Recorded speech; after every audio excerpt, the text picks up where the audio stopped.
এমন সুন্দর জীবন, এমন সুন্দর যৌবন, আহা শক্তির টাইমটা, জীবনের সক্ষমতার সময়। ছোটবেলা তো ভাইয়া দুর্বল, বৃদ্ধ বয়সটাও দুর্বল।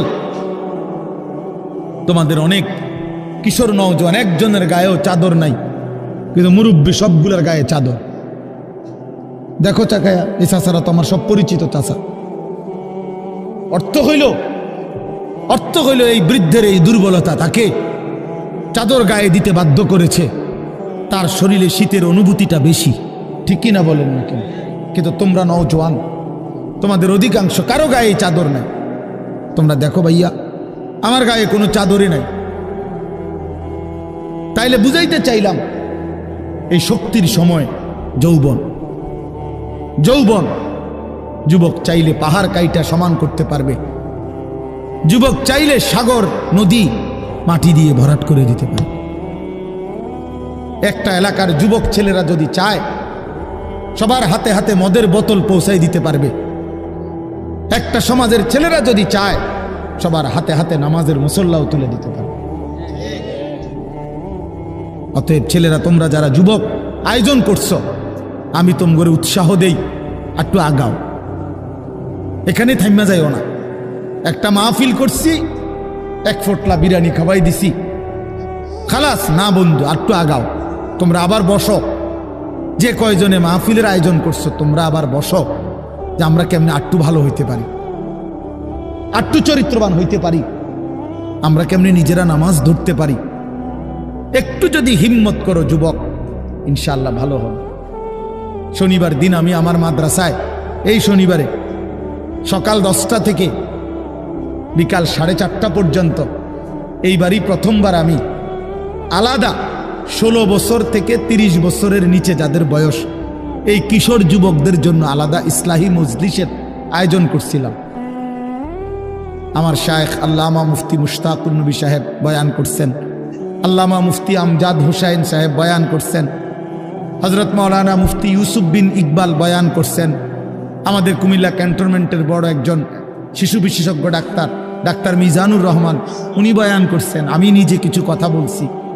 প্রায় 600 ছেলে এন্ট্রিভুক্ত আসছে, এখানে উপস্থিত হয়েছে 600।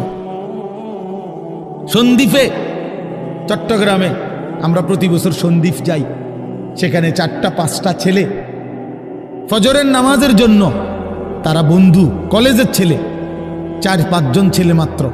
ওরা একদিন সিদ্ধান্ত নিছিল, ওরা সবসময় ফজরের নামাজ পড়তো, তো ওরা একদিন সিদ্ধান্ত নিছে যে ফজরের পরে তারা সন্দ্বীপ তো সাগরের পারে, তো সাগরের পারে হাঁটতো তারা। তো তারা একদিন সিদ্ধান্ত নিছিল আজ থেকে 1 বছর আগে, যে আমরা সকালবেলা না হাইটা চলো আমরা বন্ধুদেরকে ফজরের জন্য জাগাই, ফজরের ক্যাম্পেইন করি, ফজরের জন্য গণসংযোগ করি। এই 4-5 জন ছেলে উদ্যোগ নিয়ে শুরু করছে। ঠিক 1 বছরের মেহনতে এই গত নভেম্বর, 24 সালের নভেম্বরে আমি গেছি মাহফিলে, ওইখানে তারা আমার লিস্টেড। ফজরের পরে আমি তাদের জন্য আলাদা বয়ান করছি, তাদের আলাদা মাহফিল হয়েছে ফজরের পরে। মানে রাইতে আমি যেই প্যান্ডেলে ওয়াজ করছি, ওই প্যান্ডেলটা তারা সকালের জন্য আবার ভাড়া নিছে। বুঝেন না এই কথা? আমি ওখানে ছিলাম, আর ওখানে রাত্রে আসা যায় না, ওইটা সন্দ্বীপে স্পিড বোট দিয়ে আইতে যাইতে হয়, তো রাইতে আওয়ানোর সিস্টেম নাই, থাকতে হয়। এই জন্য ফজরের পরে আবার বয়ান করছি 1.5 ঘন্টা। তো ওরা, আমি বললাম এত ভোরে ছেলেরা আইবুনি, কয় হুজুর আসবেন ইনশাআল্লাহ, আপনি দেখেন। তারা আমারে দেখাইছে কাগজে কলমে লিস্টেড করা, প্রায় 4,500 ছেলে এখন ফজরের নামাজ জামাতে পড়ে।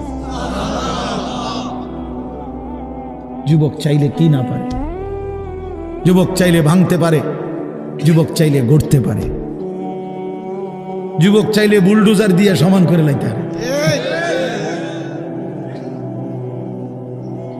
সমান করে ফেলতে পারে। আবার সেই ভাঙার উপরে যুবক চাইলে গড়তেও পারে। আল্লাহ তাআলা নওজোয়ানের শরীরে অসম্ভব হিম্মত দান করছে, অসম্ভব হিম্মত। এই জন্য বাপ, আমি যুবক যারা, তাদেরকে উৎসাহিত করলাম। মহান আল্লাহ পাক রব্বুল আলামিন আমাদেরকে বলছেন, আমি তোমাদের ইমানদার, ইমান নিলাম, আমি ইমান দিছি বান্দা, আমি গত বছর যখন তাবলিগের সফরে ছিলাম